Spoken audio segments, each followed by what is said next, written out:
On a souvent comparé l'intelligence de cet homme à celle d'un superordinateur.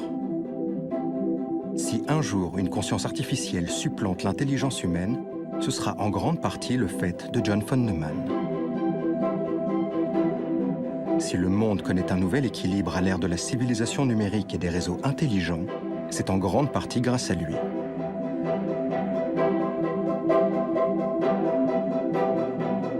Si un jour l'humanité se consume dans l'enfer nucléaire, il l'aura rendu possible.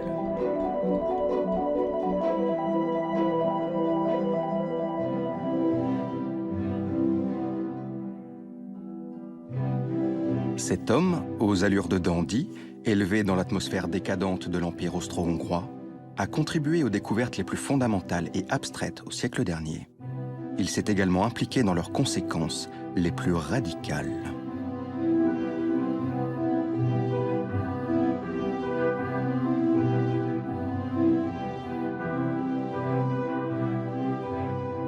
Les théories mathématiques de von Neumann ont des noms qui nous semblent à la fois barbares et étrangement familiers.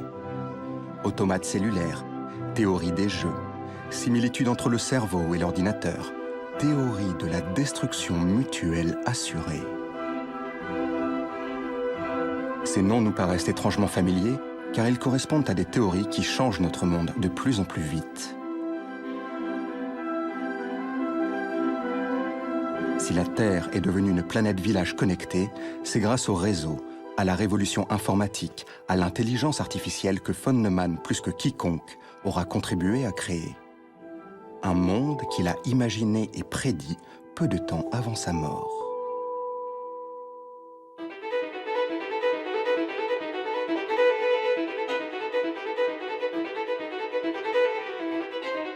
Tout ceci est le produit d'un cerveau prodige, né sous les arcanes d'une immense bibliothèque familiale de Budapest.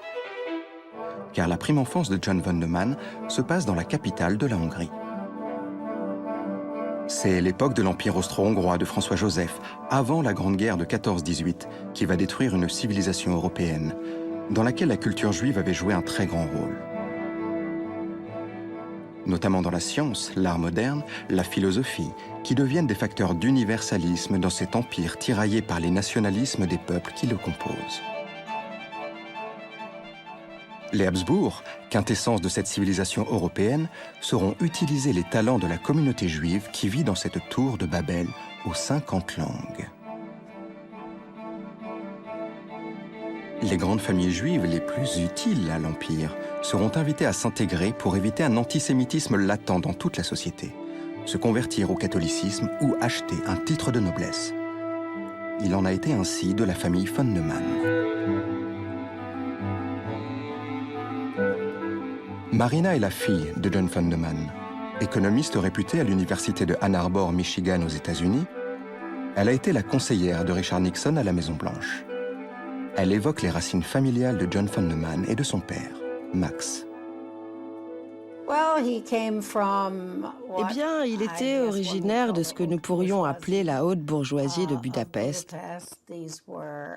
avec un arrière-plan culturel juif, mais pas particulièrement pratiquant au sens religieux. Son père était banquier. La raison de son nom, le von, c'est que le von est un titre. D'après ce que j'ai su, ce titre avait été donné à son père par l'empereur François-Joseph pendant la Première Guerre mondiale, en récompense, sans doute, de son aide dans le financement de la participation hongroise à l'effort de guerre.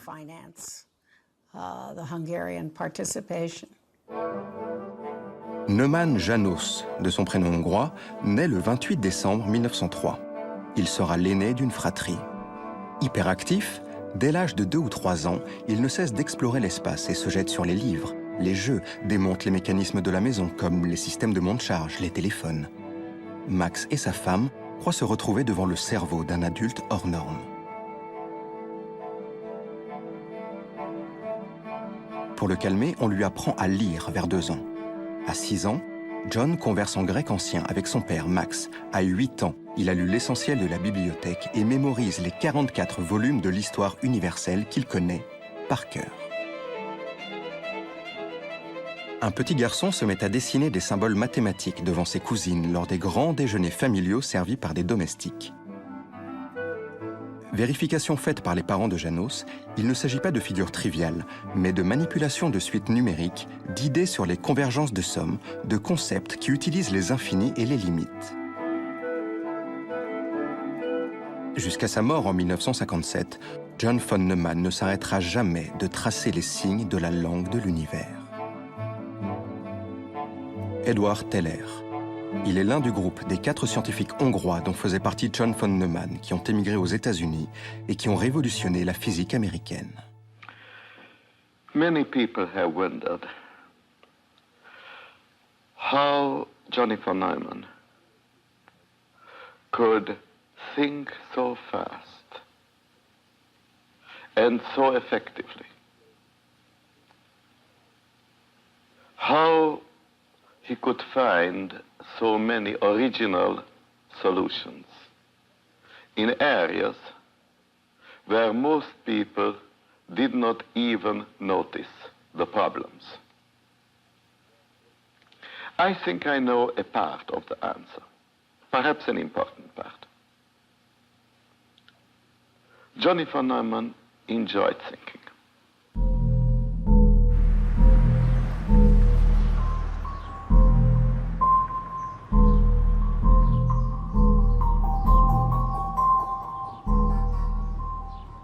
À l'époque de von Neumann enfant, l'intelligence artificielle et les ordinateurs n'existent pas. Marvin Minsky est l'un des héritiers spirituels de John von Neumann. Avec d'autres, il a fondé le département d'intelligence artificielle du mythique MIT, le Massachusetts Institute of Technology. John von Neumann fut président de son jury de thèse quand il était étudiant.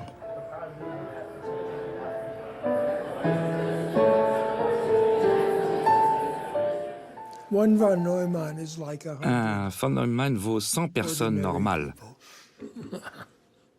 Un penseur ultra rapide. Très intéressant de parler avec lui, parce qu'il suffisait de dire quelque chose une seule fois pour qu'il la comprenne. La guerre de 14 éclate dans une Europe encore dans le tourbillon des années folles. Le jeune garçon ne put s'empêcher, sous le regard de son père, de modéliser les lignes de front, s'intéresser aux armes, notamment aux trajectoires des projectiles comme ceux tirés pendant la Grande Guerre. Un goût qui ne se démentira jamais. Von Neumann aimera toujours les objets dont les comportements se prêtent à des calculs qui le stimulent, que ce soit avec des canons, des bombes ou des ordinateurs.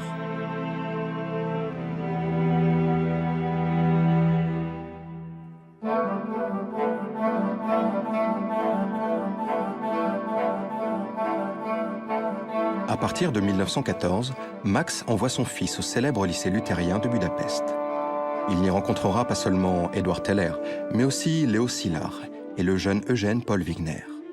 Tous les 4 travailleront sur la bombe atomique. À la fin de la Grande Guerre, le traité de Versailles disloque les grands empires russes, austro-hongrois, turcs et allemands. En mars 1919, la Hongrie fait une révolution bolchevique, avec des commissaires politiques en majorité juifs qui dirigent le pays. Mais le nouveau régime veut la perte de Max von Neumann, car bien qu'il soit juif, il reste un banquier. Ils doivent se terrer dans leur grande maison de vacances, non loin de Venise. Max le père sauve sa peau. Mais il pense à une réaction antisémite tout aussi dangereuse en cas de chute du communisme. C'est ce qui se produit 3 mois après. À la terreur rouge va succéder la terreur blanche, dirigée par une aristocratie militaire traditionnaliste. l'antisémitisme gagne le pays, surtout dans les universités de sciences humaines et les académies militaires. Le fils aîné de Max, John, sera donc, comme beaucoup de juifs, un scientifique, un médecin, un avocat ou un banquier. Un mathématicien ne gagne pas d'argent, explique Max à son fils dévoré par la passion des mathématiques. Il voudrait qu'il soit chimiste, car la guerre de 14 utilisait leur talent. Alors que la Deuxième Guerre mondiale sera celle des physiciens.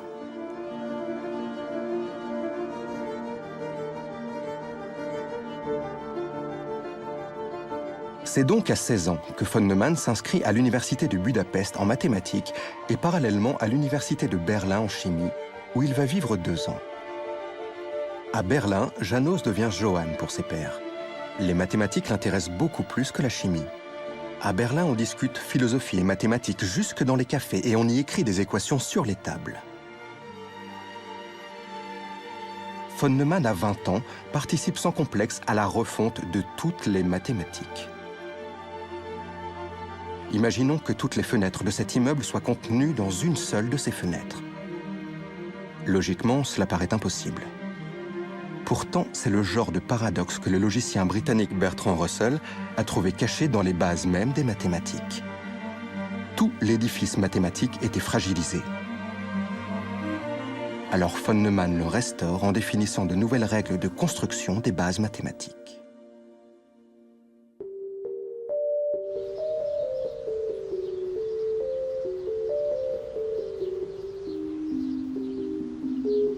Pour John von Neumann, la réalité du monde est un prétexte pour faire des mathématiques, faire des jeux de constructions intellectuelles, résoudre des problèmes.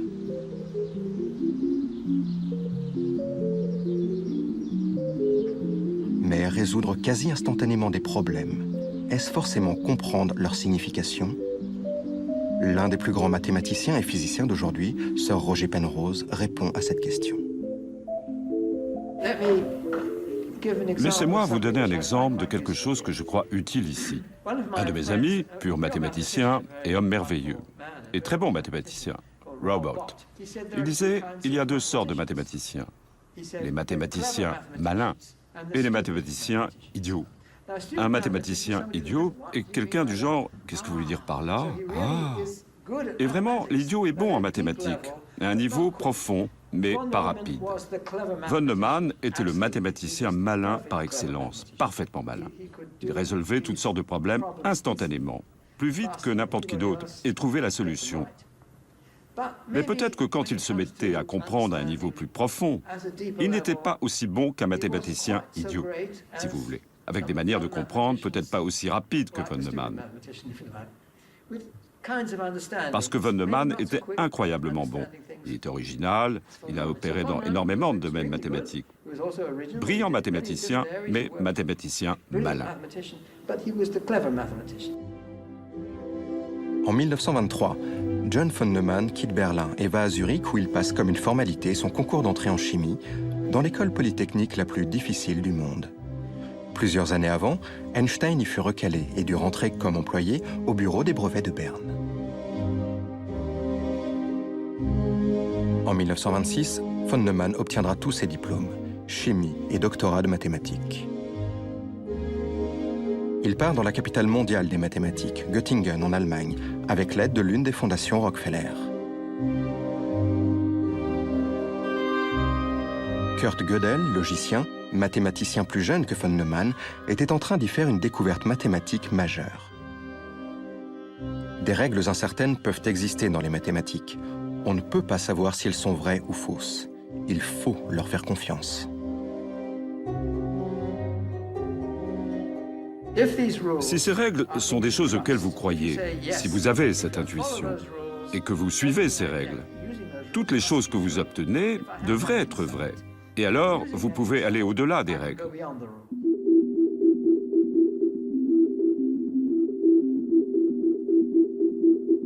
Pour décrire la complexité de l'univers, il faut donc croire aux mathématiques. Von Neumann va les tester sur les lois de l'infiniment petit. Les équations de l'infiniment petit utilisent le hasard.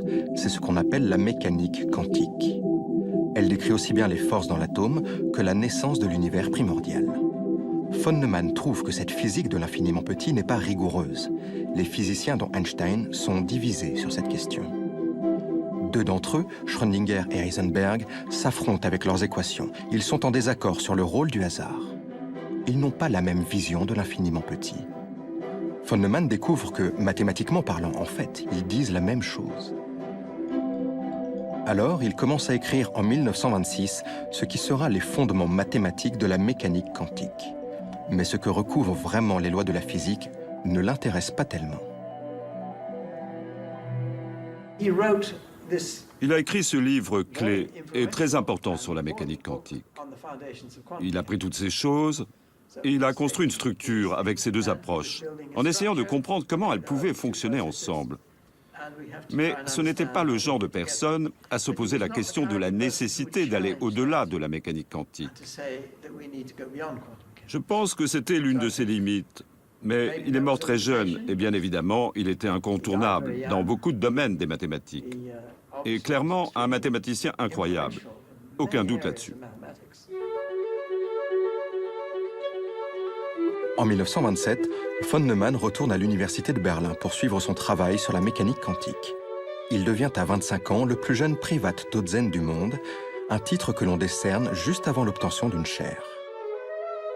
Il ira en Hollande, en Angleterre et pour la première fois aux États-Unis en 1930.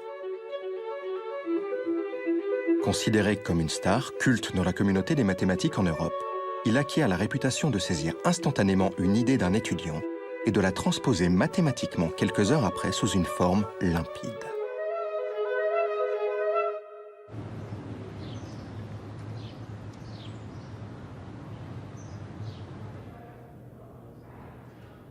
Von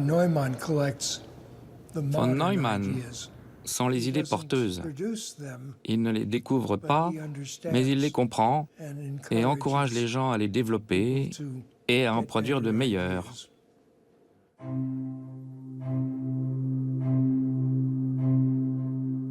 En Allemagne et en Autriche, à l'orée des années 30, le mythe de la science juive commence à se développer. Des universitaires pensent très sérieusement à mettre en place des quotas. Bientôt, des départements de physique et de mathématiques seront décimés.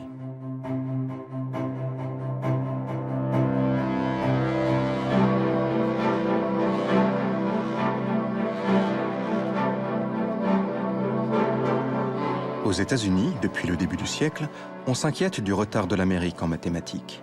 Des universitaires et des hommes politiques, comme le futur président Wilson, aux commandes de l'université de Princeton, avaient déjà tiré la sonnette d'alarme au début du siècle. Avec une Europe qui devient de plus en plus instable, on va mettre les bouchées doubles. Les fondations américaines se mettent à se rendre en Europe pour proposer le grand voyage, au meilleur des mathématiciens et des physiciens. John von Neumann, qui ne trouve pas de chaire en Allemagne, accepte donc un poste à l'université de Princeton et partage son temps entre l'Amérique et Berlin, où il est toujours chargé de cours. Son contact avec la physique européenne lui a donné le goût de mathématiser le réel.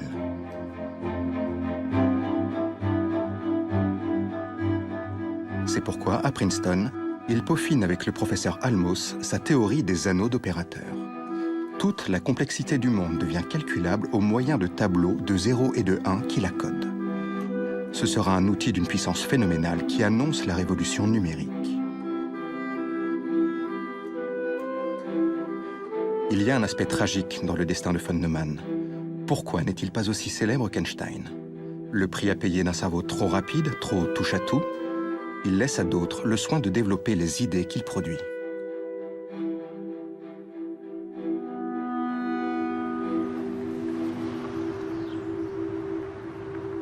Les travaux de von Neumann aux États-Unis entre 1930 et 1933 annoncent les mathématiques du futur, celles du XXIe siècle, souvent basées sur la science du calcul. Ce sont les mathématiques qui concernent les systèmes dynamiques complexes comme les turbulences et les géométries du chaos, les flux, la dynamique des réseaux. Elles portent les noms d'anneaux d'opérateurs, de théorèmes ergodiques d'analyse spectrale, de physique statistique. Le hasard simulé y tient une large place. Jonathan Kellner, lui aussi, travaille au MIT. C'est un spécialiste des algorithmes basés sur le hasard. Les algorithmes sont des programmes de calcul. Von Neumann est l'une des premières personnes qui a étudié le pseudo-hasard et qui a fait en sorte qu'il devienne une discipline à part entière. Alors, si je veux essayer de comprendre un phénomène où je veux simuler du hasard, il s'avère que c'est très difficile de simuler un vrai bon hasard. Si j'envoie une pièce en l'air, ce n'est pas vraiment du hasard. Il y a un côté qui a touché mon doigt, ça va tourner 17 fois en l'air et ça va atterrir d'un côté ou l'autre. Si j'essaye vraiment, j'arrive à le simuler. Et von Neumann a été l'un des premiers à le faire en générant des suites de nombres qui ne sont pas du hasard, mais ressemblant suffisamment à du hasard pour les calculs que nous voulions. Par exemple, il prend l'heure et la date de l'année, qu'il multiplie par quelques nombres, ne gardant que les nombres formés des 4 derniers chiffres. Il aura été le premier à étudier comment faire cela, comment utiliser l'aléatoire, comment faire en sorte que certains algorithmes basés sur du hasard tournent beaucoup plus vite en pratique.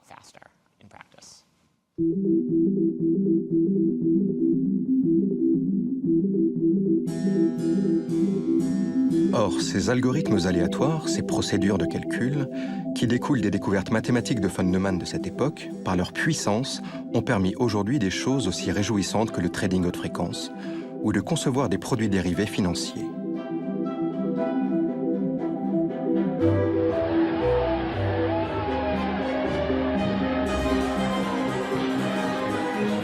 Le 30 janvier 1933, Hitler devient chancelier.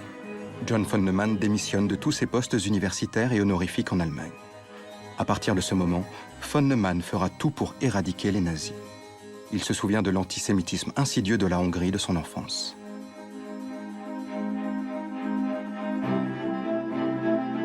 Quand Hitler accède au pouvoir, von Neumann se trouve à Princeton. À côté de l'université se construit ce qui deviendra le célèbre Institut d'études avancées de Princeton.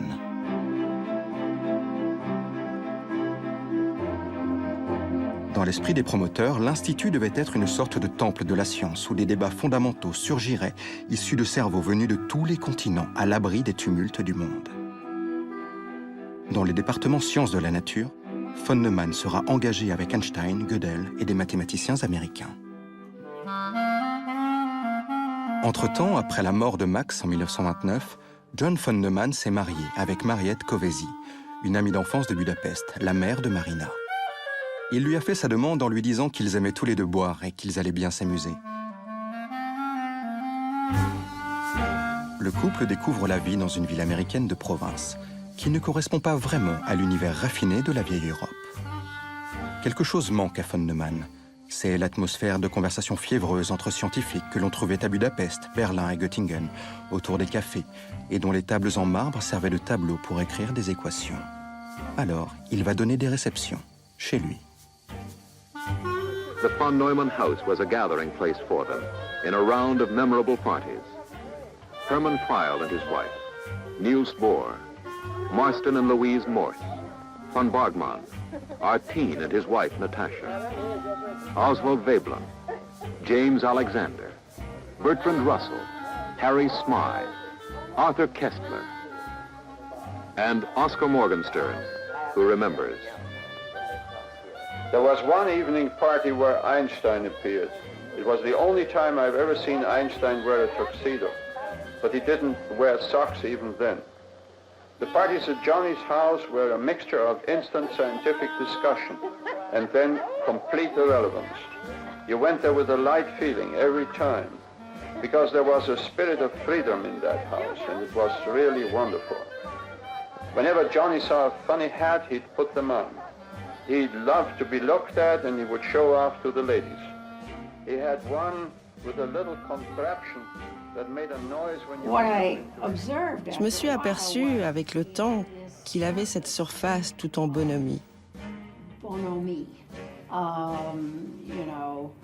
Il était très charmant et très drôle.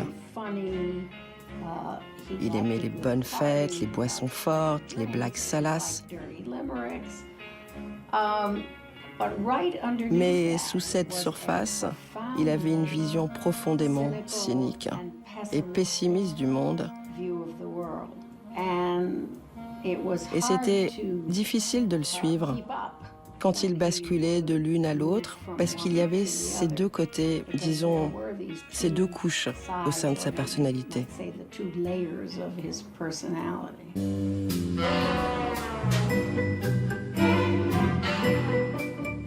Peu à peu, von Neumann se met à aimer la culture américaine et son optimisme. Le côté matérialiste qui horripile tant de ses amis le rassure contre ce qu'il appelle l'émotion passionnée des Européens, qu'il juge très dangereuse.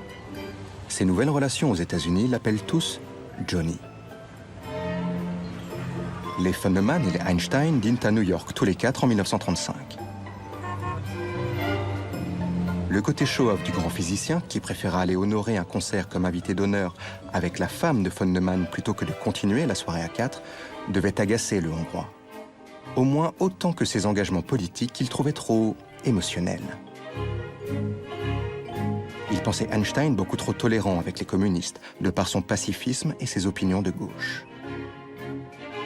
En outre, von Neumann s'intéressant peu à la cosmologie et à la signification des lois de la physique, et Einstein n'aimant pas à ce point les mathématiques, leur connivence était faible.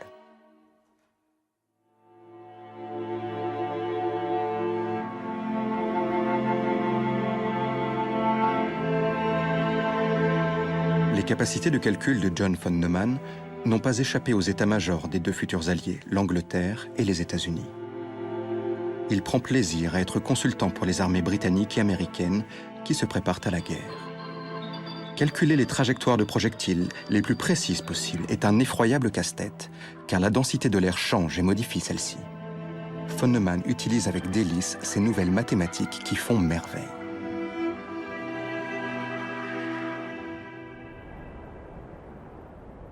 Mais entre-temps, la Deuxième Guerre mondiale éclate et l'Amérique se lance dans le projet de la bombe atomique, le projet Manhattan. La bombe atomique est une vieille idée, développée en 1933 en Europe avec le physicien italien Enrico Fermi. Léo Szilard, l'un des 4 Hongrois, avait eu une intuition incroyable en se promenant.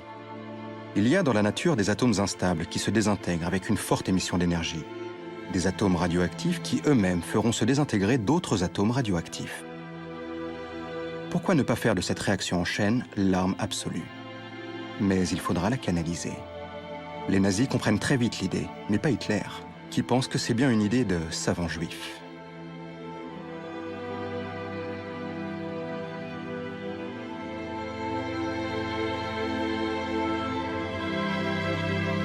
Les Américains mettent les moyens et font venir l'élite des physiciens européens et américains pour les enfermer dans le désert du Nouveau-Mexique en 1943.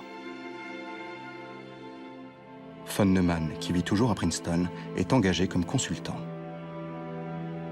Oppenheimer, qui dirige le centre de Los Alamos, Richard Feynman, Edward Teller, Eugène Paul Wigner, enfin tous les grands physiciens écoutent donc le gourou, le grand stratège des calculs, John von Neumann.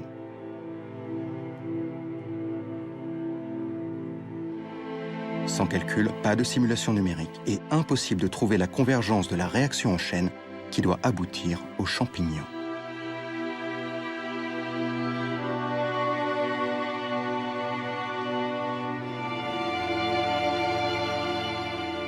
John von Neumann va participer au premier test nucléaire.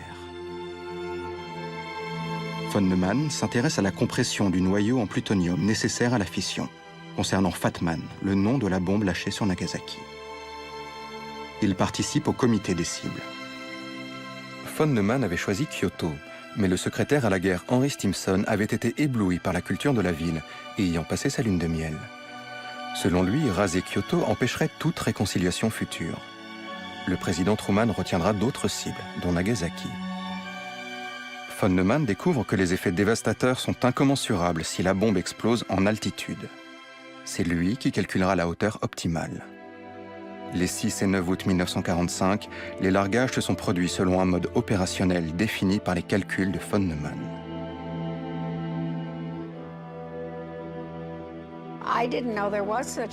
J'ignorais tout à propos de choses comme le Manhattan Project. D'ailleurs, personne ne savait. Le gouvernement faisait un très bon travail pour le garder secret. Je voyais bien que mon père allait souvent en voyage et que cela avait un rapport avec l'effort de guerre. C'est tout ce que je savais. Alors, est-ce que cela me posait un problème? Je ne sais pas. Une fois la guerre terminée, enfin je veux dire la bombe larguée sur Hiroshima et Nagasaki, j'ai graduellement commencé à comprendre une bonne partie de ce qu'il avait fait. Mais quand le projet était en cours, je n'en savais pas plus que n'importe quel autre Américain.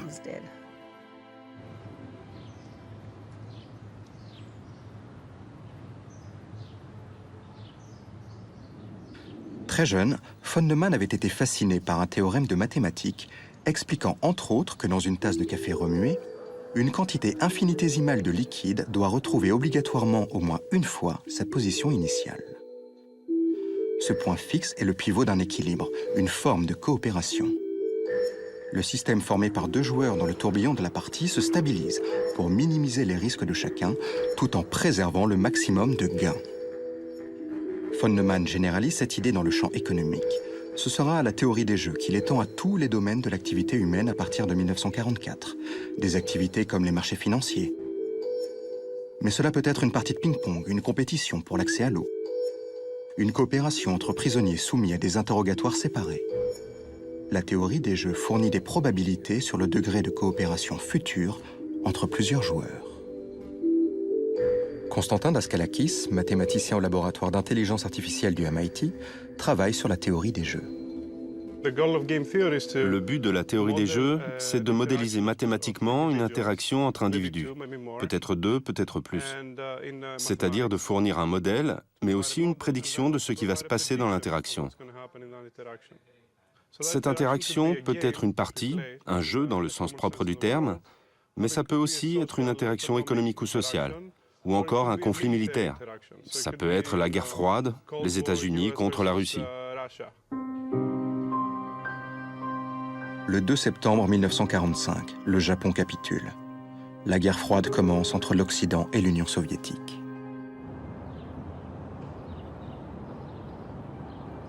La théorie des jeux de John von Neumann fournira des probabilités sur la plus ou moins grande envie de coopérer des deux blocs et des stratégies pour y arriver.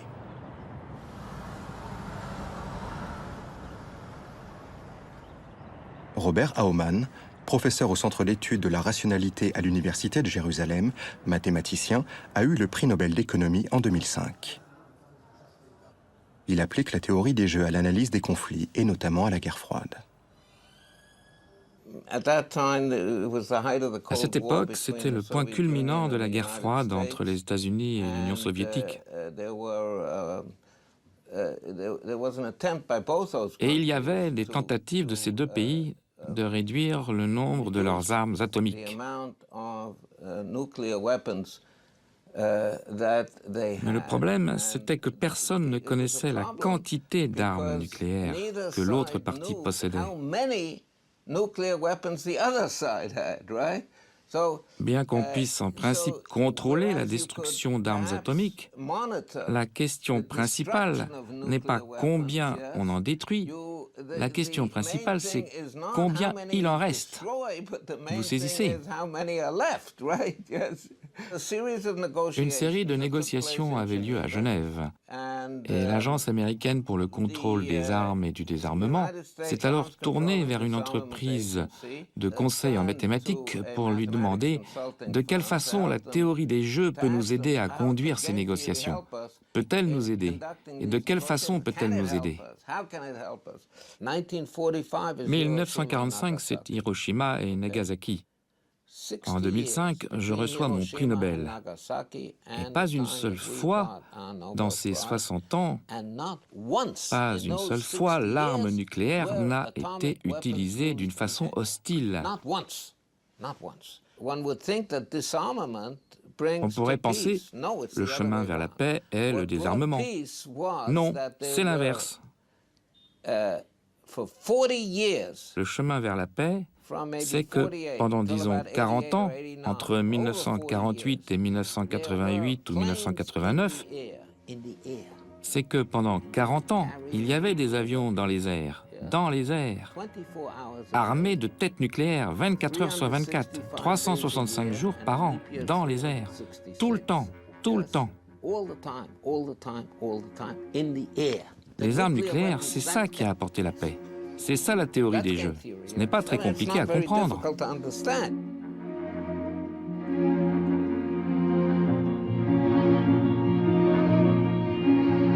Von Neumann conseillera au président Truman une frappe nucléaire préventive contre la Russie, au nom de la théorie des jeux. Le concept d'équilibre de la destruction mutuelle assurée en découle.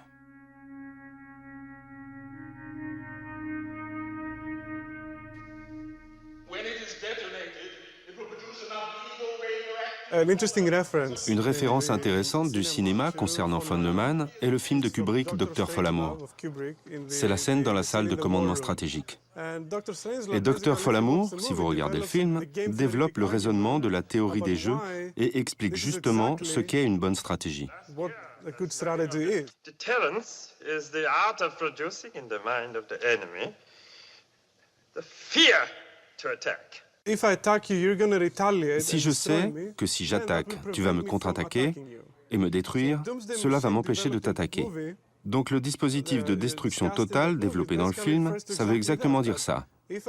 Si j'ai un dispositif de destruction totale en place, et si tu sais que je sais que si j'attaque, tu vas contre-attaquer, et qu'il n'y aura plus moyen d'arrêter l'engrenage, ça va m'empêcher de vouloir t'attaquer. Ce qui est intéressant dans le film, c'est que Dr. Folamour dit que ce principe est parfaitement cohérent. C'est possible de mettre cette stratégie en œuvre, mais bon sang, pourquoi la garder secrète ? Ça annule l'efficacité de posséder un dispositif de destruction totale. Le dispositif de destruction totale doit donc être transparent. Si je le garde secret, ça n'a plus aucun sens. Mon père avait une vision très radicale de l'Union soviétique. Il avait fait cette remarque célèbre. Frappons-les avec la bombe atomique avant qu'ils en aient une aussi. Et il aurait eu ce dialogue. Mais moi, je ne l'ai jamais entendu. Si on me dit bombardons-les demain, je réponds pourquoi pas aujourd'hui. Et si vous me dites à 5 heures, alors je réponds et pourquoi pas à 4 heures. Mais je suis certaine que ses opinions radicales sur ces questions ont quelque chose à voir avec ses souvenirs de la terreur communiste en Hongrie en 1919. Il faut aussi garder à l'esprit le contexte. C'était juste après la fin de la Deuxième Guerre mondiale, et c'est dans ce contexte que mon père a évoqué une guerre préventive.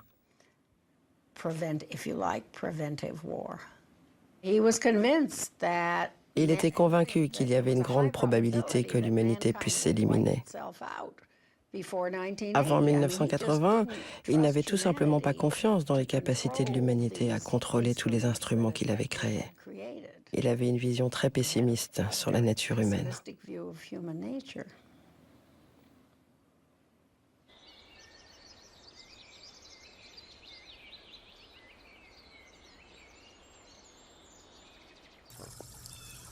Freeman Dyson est une légende vivante de la physique et des mathématiques.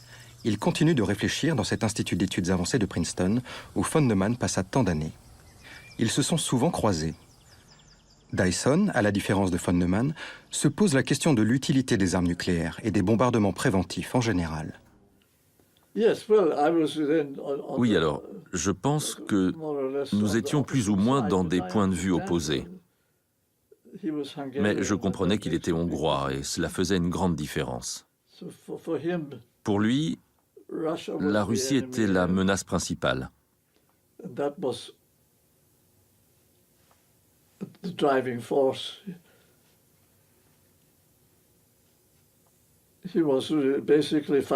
Il avait donc combattu les Russes toute sa vie. Je peux comprendre cela. Je pense que nous avons une grande responsabilité. Et la grande question est, quelle raison avons-nous d'avoir des armes nucléaires? C'est une grande cause pour moi. J'ai essayé de lutter contre les armes nucléaires sans trop de succès. Parfois avec un peu de succès quand même. En 1945, von Neumann avait, presque par hasard, rédigé 3 pages qui allaient changer l'humanité à jamais. Le principe de l'architecture von Neumann. C'est celle de la totalité des ordinateurs d'aujourd'hui, une mémoire, un système central de calcul, une unité d'assemblage des données. 3 pages de recommandations pour la construction d'ordinateurs dont l'armée avait besoin. Le grand mathématicien anglais Alan Turing avait prouvé que toute la réalité du monde, y compris l'univers et ses lois, pouvait se décrire, se coder sous forme de 0 et de 1, imprimés sur un simple ruban de papier.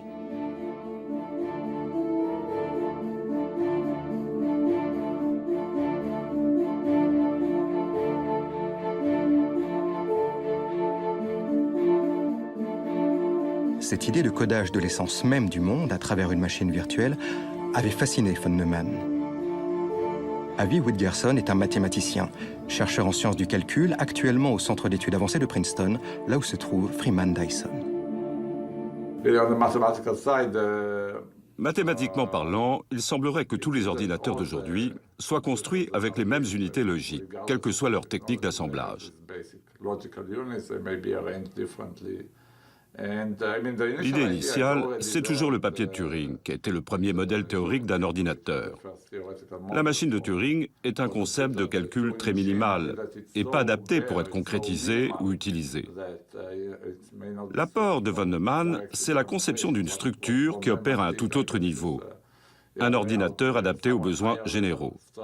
Cet apport, on l'appelle encore aujourd'hui l'architecture von Neumann. Von Neumann, qui continuait de travailler sur la bombe H à Los Alamos, avait participé à l'amélioration des premiers calculateurs électroniques pendant la guerre. L'ENIAC, construit par l'armée américaine pour calculer des tables de tir de projectiles, n'était pas tout à fait un ordinateur, même s'il possédait une mémoire et qu'on pouvait le reprogrammer en branchant ou débranchant des fiches. Les purs calculs, eux, se faisaient avec 18 000 tubes sous vide qui servaient de porte logique. Une lampe radio, une main humaine ou encore une carte perforée laisse ou ne laisse pas passer une information en fonction d'une autre information. C'est la base du calcul. D'ailleurs, on appelait ces femmes les computeurs. Von Neumann voulait améliorer l'ENIAC pour la mise au point de la bombe H. En parlant avec Prosper Eckart, son concepteur, ils ont cette idée géniale. Simuler électroniquement dans la même machine non seulement les calculs, mais aussi la programmation. Plus de main humaine, juste la machine qui calcule et change d'état selon un langage qu'elle comprend. L'informatique était née. Von Neumann veut construire l'ordinateur le plus puissant et le plus fiable possible. En 1946, il réussit à convaincre le conseil d'administration de l'Institut d'études avancées de Princeton sur un projet qui sent le soufre. Un calculateur inspiré de l'ENIAC, le MANIAC, sigle choisi par lui, conçu au départ pour les tests de la bombe H.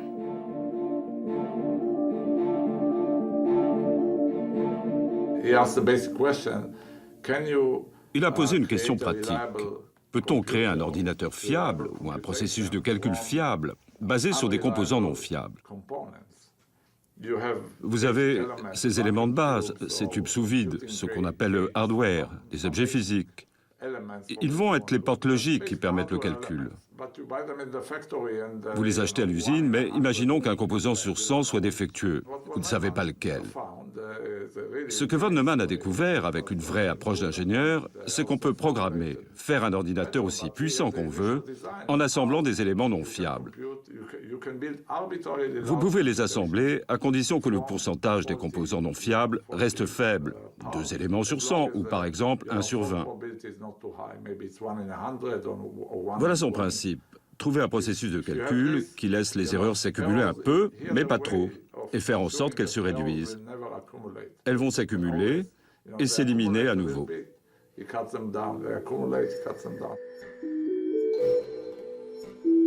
Il va donc construire le MANIAC avec des lampes à bas prix trouvées dans le commerce. Des ingénieurs et des électroniciens viennent bousculer le paradis des puristes.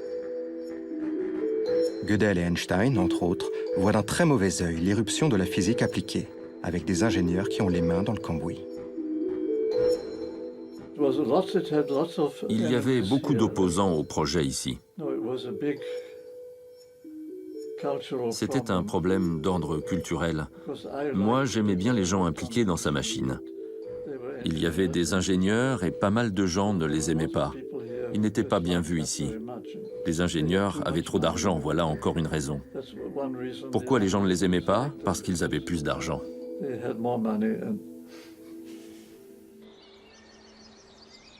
Tout se passe dans un pavillon dédié, à côté de celui où se trouvent Einstein, Gödel et les autres. Oh, these things would have fascinated Johnny. He used to love toys. When he worked on on his automata theory, at the beginnings he started, since he had to make three-dimensional objects. Hermann Goldstein était un ingénieur en mécanique dans les années 40, ancêtre de ce que seront les futurs informaticiens.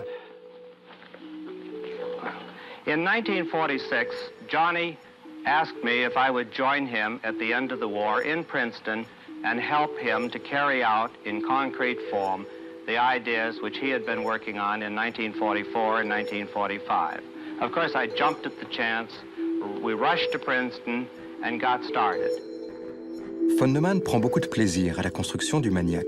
Dès qu'il arrive à inspecter l'évolution de l'assemblage des lampes, son armée d'ingénieurs et d'informaticiens s'électrise. C'est que John von Neumann a une idée révolutionnaire. Dominer le monde, non plus par l'énergie, mais par le pur traitement de l'information. Il veut construire une autre arme absolue pour les États-Unis. Être la seule puissance capable de prédire le climat, emmaillant toute la surface de la Terre d'ordinateurs comme le Maniac. L'ordinateur ici était surtout utilisé pour les prévisions météo. Et pour moi, c'était la chose la plus excitante. Je parlais beaucoup avec les météorologistes. Il avait conscience que n'importe quel pays qui pourrait contrôler le climat serait en possession d'une arme bien plus efficace que la bombe atomique. Et je pense qu'il a été déçu par le peu de progrès fait sur les prévisions à long terme du climat. Les prévisions à court terme se sont beaucoup améliorées, mais pas les prévisions à long terme. Il y avait cette idée de fertiliser les nuages. Si vous comprenez bien le climat, vous pouvez, en faisant un petit changement ici, provoquer un énorme changement à un autre endroit.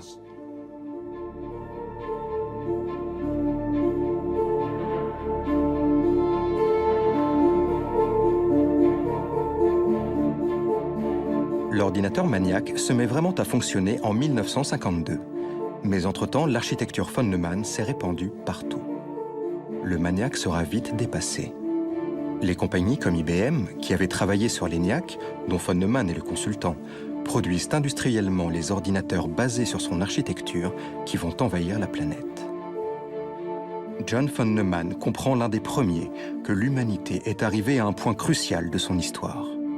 L'homme, en créant la civilisation du calcul, a mis en place un processus sans retour qui va s'accélérer et nous faire dépendre de plus en plus des algorithmes et des ordinateurs.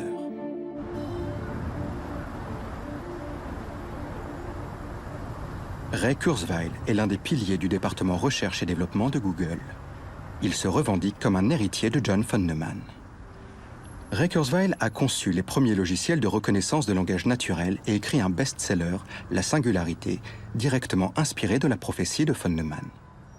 John von Neumann a été le premier à parler de la singularité. Il a dit que le progrès technologique s'accélérait et donnait l'impression qu'on allait s'approcher d'une singularité unique dans l'histoire humaine. C'est une métaphore. Et il a vu cette accélération agir de manière continue. La langue parlée a pris 100 000 années pour s'imposer. La langue écrite mettra 10 000 années. La presse écrite prendra 400 années pour être adoptée. Le téléphone a été accepté en 50 ans, le téléphone portable en 7 ans. Aujourd'hui, les réseaux sociaux et les wikiblogs deviennent incontournables en 2 ou 3 ans. Donc, même en 1955, John von Neumann a vu cette accélération constante. Il a donc calculé que peut-être d'ici 100 ans, car ça va si vite, il y aurait une singularité. Il a été le tout premier à utiliser cette expression. L'intelligence artificielle, si on la regarde aujourd'hui, ne se retrouve pas seulement dans quelques laboratoires secrets du gouvernement. Elle est entre les mains de tous, dans les milliards de smartphones. Un gamin en Afrique a accès à plus d'intelligence, a accès à plus de savoir que le président des États-Unis ou de la France il y a 15 ans. Grâce à tous ces outils, nous devenons tous plus smart, plus intelligents.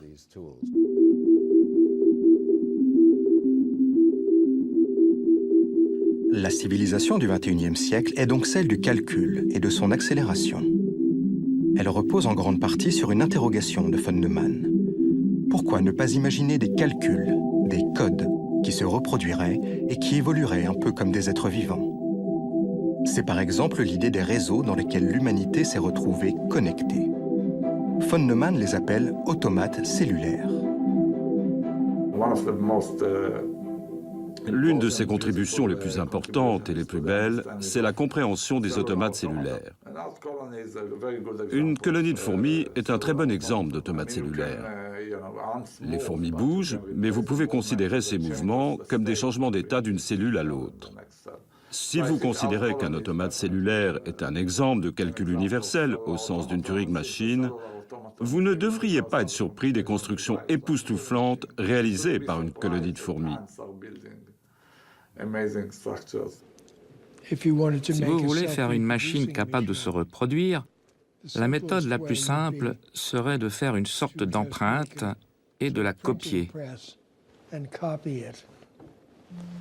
Von Neumann a défendu l'idée d'un système génétique en 3 dimensions capable d'évoluer et non pas une série de symboles simplement alignés.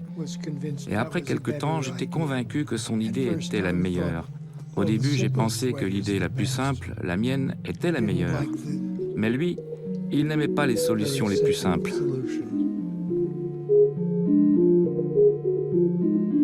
Peu avant la fin de sa vie, Johnny von Neumann deviendra de plus en plus fasciné par les rapports entre le cerveau et l'ordinateur.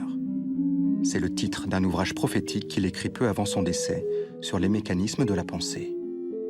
Le cerveau comme l'ordinateur sont pour lui fondamentalement des machines à calculer, des systèmes de traitement de l'information.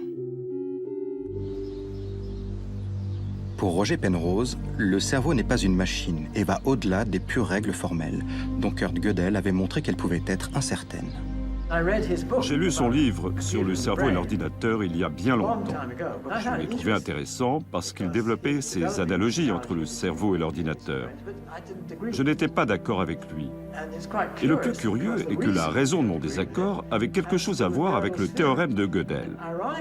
Ironiquement, von Neumann a été la première personne à comprendre ce de quoi Gödel parlait. J'ai trouvé un peu surprenant que personne ne mentionne cela. Aussi loin que je puisse me souvenir, dans cette analyse des analogies entre ordinateur et cerveau. Parce que pour moi, c'est le point crucial, la différence entre comprendre des règles ou suivre ces règles. Suivre les règles, l'ordinateur peut le faire très bien, et beaucoup mieux que nous. Pourquoi vous suivez ces règles là et pas ces autres règles là? Il faut comprendre pourquoi. Vous avez choisi, vous donne la réponse que vous voulez. John von Neumann tombera malade d'un cancer que l'on pense avoir été induit par les tests nucléaires auxquels il a assisté. Ses incroyables capacités mentales avaient été atteintes.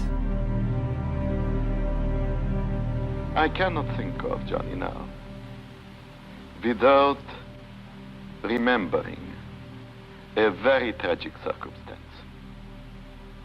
When he was dying of cancer, his brain was affected. I visited him frequently, and he was trying to do what he always tried to do.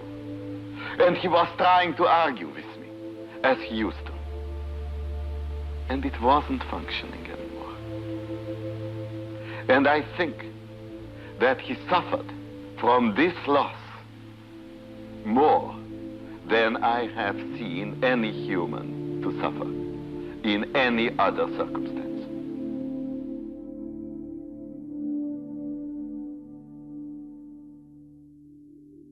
John von Neumann décédera le 8 février 1957 dans un hôpital militaire de Washington, D.C. Sa dernière demeure était gardée par l'armée américaine et nul ne pouvait lui rendre visite sans une autorisation expresse du Pentagone. Sa mort laissa un vide considérable dans la communauté scientifique. Peu connu du grand public, personnalité contestée, les rêves mathématiques et les jouets de John von Neumann ont définitivement changé le cours de l'histoire de l'humanité vers des chemins que nous ne soupçonnons pas encore, qui nous effraient et qui nous font rêver. La sonde Voyageur porte un disque, à l'intérieur duquel se trouvent échantillonnés des témoignages de la culture humaine. Sur le couvercle, en or, est gravé un code digital accessible à une intelligence universelle, la vitesse à laquelle il faudra lire le disque. Également codée la mesure de la transition énergétique de l'atome d'hydrogène.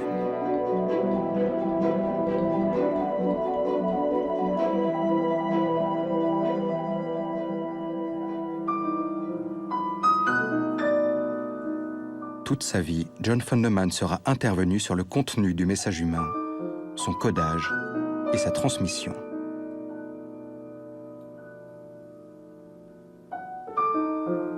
D'après l'historien des sciences George Dyson, John von Neumann se représentait les structures mentales par une métaphore. Dans le cerveau, les processus mentaux fondamentaux sont codés par des réseaux statistiques et hautement hiérarchisés de pulsations d'ondes.